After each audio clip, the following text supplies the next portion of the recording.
Happy Tuesday, Forest friends! Those of you that voted for Bronterina, I told you I'd be reading it, so I'm going to share that one today, but we have another vote at the end for our next story, so stick around. I hope you enjoy this one. Mrs. Schroeder was a dancer when I was younger. I did ballet and tap and jazz from the time I was about 5 through high school. So I saw this one because it's about Bronterina and it looks like some sort of dancing. So I hope you enjoy it. Bronterina by James Howe and illustrated by Randy Sussel. Bronterina. Looks like some ballet slippers. Bronterina had a dream. I want to dance. It says Madame Lucille's Dance Academy for Girls and Boys.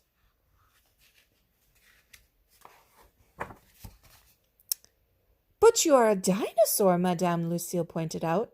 True, Bronterina replied, but in my heart, I am a ballerina.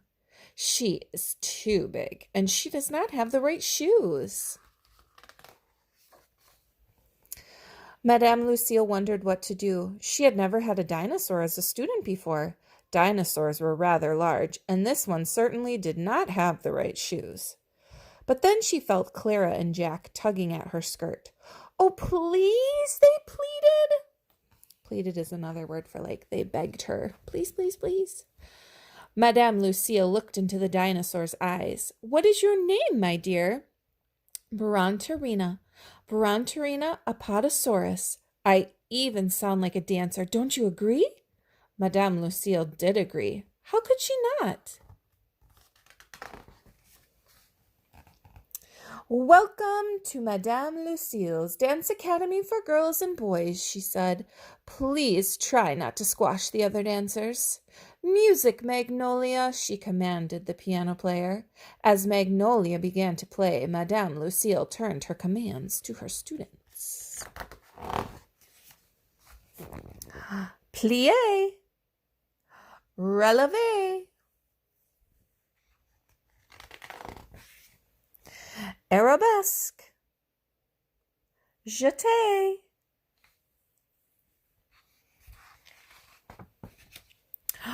What a graceful dancer you are, my dear, Madame Lucille exclaimed.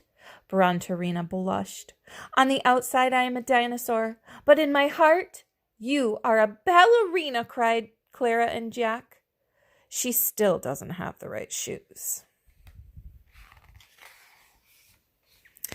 In the weeks that followed, look out! Help! Hey, watch your tail! The piano! Oh, Bronterina, cried Madame Lucille, I'm afraid you are too big to be a ballerina. You barely fit in my studio, and how in the world will a male dancer ever lift you over his head? I could do it, Jack shouted. No, my dear, said Madame Lucille with a sigh. You could not. I told you she was too big. A tear fell from Bronterina's eye. Downcast, she turned to leave. Wait, Clara called out. Don't go. My mother has been working on a surprise for you all week, Bronterina. She's bringing it today. Whatever are you talking about, Madame Lucille asked Clara. Just then, Clara's mother appeared at the door. You must be Bronterina, she said, holding out the surprise. I hope these will fit.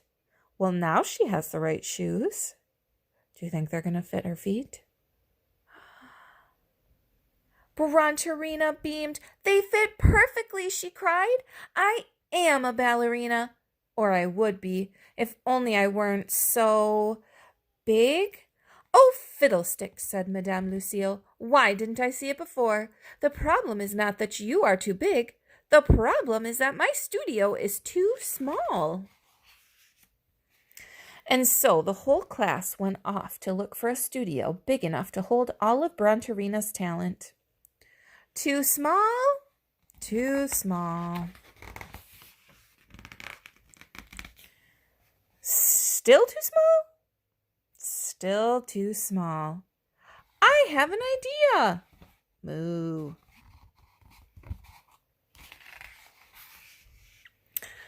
Now Madame Lucille's Dance Academy had room for everyone. Madame Lucille's Outdoor Dance Academy for girls and boys and dinosaurs and cows. I want to dance. Then you must, my dear. It says, shoes all sizes.